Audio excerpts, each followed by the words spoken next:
على فكرة بس عنها، بكل الدنيا المرة بتفاجئ جوزها بأكلة معينة أو بتسأله إيش بدك وبيقول له بتسوي له الأكلة اللي بحبها، إلا نحن عنا النسوان غير شكل، ومنين ما جيتوهم بجوكن ما لهم حلة.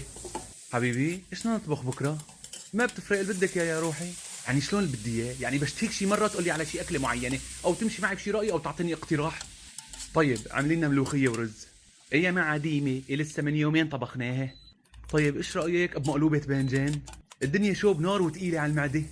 طيب ماشي عاملين لنا شوية يبارق وبعبوا هيك قرع. والله مالي قدرة لا ألف ولا أحشي ولا أطبخ.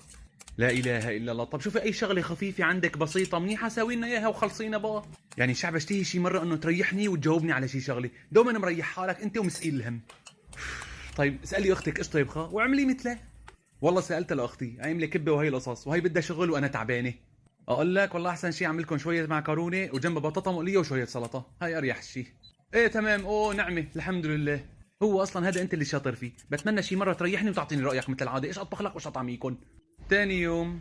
الو شلونك عبودة؟ لا تنسى تجيب لنا معك ها شي بارد نشربه لان جبنا فروج مشوي. لك ليش جبتوا فروج مشوي؟ مو على اساس بدنا ناكل معكرونة وبطاطا مقلية وسلطة؟ والله ما فضيت يا قلبي، من وقت ما فقت لهلا دوبي اشتغل والحق ورا القرود ولادك.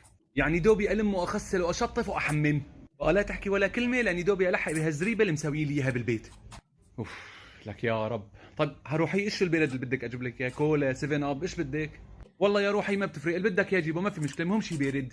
السلام عليكم شلونكم؟ خذي هاي الغراض مني وهي قنينة الكولا حطوها براد عشان ما تسخن.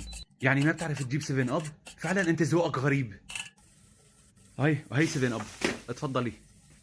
اصلا جبت تنتين كولا و7 اب. يعني انت ما بتعرف تمسك ايدك ابدا؟ جايب التنتين ولسه بتسال وين عم بروحوا المصرات واخر الشهر وين عم بروح الراتب؟ لا حول ولا قوة الا بالله. يلا بابا بدي تعالوا ناكل تعالوا. دبروكوا ناكل يلا. حبيبي ايش نطبخ بكره؟